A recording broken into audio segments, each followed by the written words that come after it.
চলে এসেছি হাওড়া স্টেশন। আর আমাদের 6:10-এ ট্রেন বন্দে ভারত 21 নম্বর প্ল্যাটফর্ম থেকে ছাড়বে গাড়ি।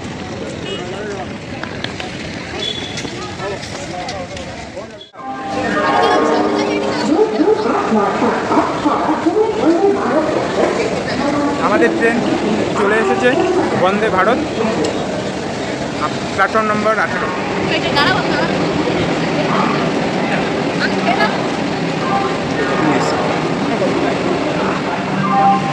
আমাদের কোচ নাম্বার সি আর 22895 বন্দে ভারত এক্সপ্রেস, পুরী বন্দে ভারত এক্সপ্রেস। আমাদের ট্রেন চলে এসেছে হাওড়া স্টেশনে 6:10-এ টাইম। 6:10-এ আমাদের ট্রেন ছাড়বে পুরী বন্দে ভারত এক্সপ্রেস। আর কোচ নাম্বার আমাদের 22895। সকাল 6:10-এই আমাদের ট্রেন ছেড়ে দিয়েছিল।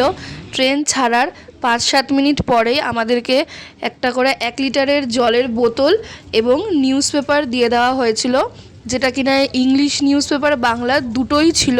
আপনি আপনার পছন্দ মতন নেবেন। এবং তার কিছুক্ষণ পরেই, ঠিক তার 10 থেকে 15 মিনিট পরে আমাদেরকে দিয়ে দেওয়া হয়েছিল চা সাথে একটি করে বিস্কিটের প্যাকেট ছিল। সেই চা বিস্কিট দেওয়ার 40 থেকে 45 মিনিট পরেই আমাদের দিয়ে দেওয়া হয়েছিল সকালের ব্রেকফাস্ট। সকালের ব্রেকফাস্টে ছিল 2টো ব্রাউন ব্রেড, ডিমের অমলেট, ফ্রেঞ্চ ফ্রাইজ, একটা কাপ কেকের পাউচ, যেখানে একটা ছোট বাটারের পাউচ ছিল, জ্যাম ছিল, কেচাপ ছিল। এইগুলো আমাদেরকে ব্রেকফাস্টে দেওয়া হয়েছিল। ব্রেকফাস্ট কমপ্লিট হয়ে যাওয়ার পরে কিন্তু চা আবারও এসেছিল রিপিট করার জন্য। যাদের লাগবে তারা চা খেতে পারবে। আর কার জলের বোতল লাগবে সেই জলের বোতল নিয়েও এসেছিল। যার দরকার পড়বে তারা অবশ্যই নিতে পারবে। ট্রেন কিন্তু তার নিজস্ব গতিবেগে ছুটে চলেছে।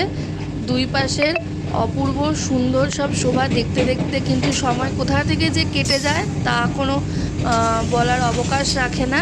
আমাদের যেহেতু আজকের গন্তব্য পুরী, আমরা জানলার অপরূপ সৌন্দর্য প্রকৃতির দেখতে দেখতে আমরা এগিয়ে চলেছি। এইভাবে আস্তে আস্তে করে কিন্তু আমরা পুরীর দিকে এগিয়ে চলছি।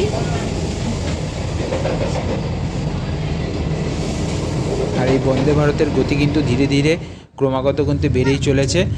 আর আমরা কিন্তু যখন উড়িষ্যার ভেতরে যখন ঢুকে গিয়েছিলাম তখন কিন্তু দেখতে পেয়েছিলাম সেই পর্বত, যেই পর্বতটা কিন্তু আপনি পুরী যাওয়ার সময় ট্রেনে করে তখন কিন্তু এটি দেখা যায়। আর এই পর্বত যেটা বালেশ্বরের দিকে পড়ে, এখানটাতেও কিন্তু একটা ঘোরার স্থান রয়েছে এবং এখানটাতে অনেকেই যায়।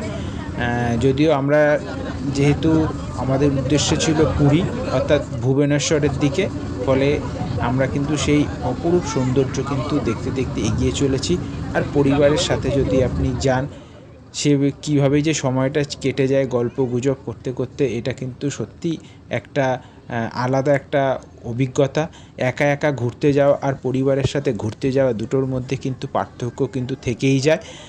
একা একা ঘুরতে যাওয়া সেটা এক ধরনের অভিজ্ঞতা বা বন্ধুদের সাথে, আর পরিবারের সাথে যাওয়া কিন্তু সেটা কিন্তু আরেক ধরনের। আর সুন্দর এই পাহাড় আর চারদিকে কিন্তু সবুজে ভরা এই পাহাড় দেখতে দেখতে কিন্তু সত্যি কী করে যে সময়টা চলে যাচ্ছে। ধীরে ধীরে এগিয়ে চলেছি পুরীর দিকে। যেহেতু ভোরবেলার দিকে ট্রেন ছিল, ফলে কিন্তু চোখে একটা ঘুম ঘুম ভাব। আর এইভাবেই কিন্তু পৌঁছে গেলাম পুরী স্টেশনে। আর পুরী স্টেশনে নামার পরে কিন্তু বন্দে ভারত থেকে কিন্তু সমস্ত যারা পর্যটক তারা কিন্তু সবাই কিন্তু নামছে, যে যার নিজের লাগেজ নিয়ে। আর উদ্দেশ্য একটাই, জয় জগন্নাথকে দর্শন করা। আর আমাদেরও কিন্তু তাই দর্শন ছিল। আর এইটুকুনি বলে আজকের ভিডিও এখানটাতেই সমাপ্তি করছি। পরের ব্লগে থাকবে আপনাদের জন্যে পুরীর মন্দির এবং জয় জগন্নাথ বলে আজকের মতন আমার ভিডিও এখানটাতেই কিন্তু সমাপ্তি। ভালো থাকবেন সবাই, সুস্থ থাকবেন এবং জয় জগন্নাথ, জয় জগন্নাথ, জয় জগন্নাথ বলে সবাই ভালো থাকবেন।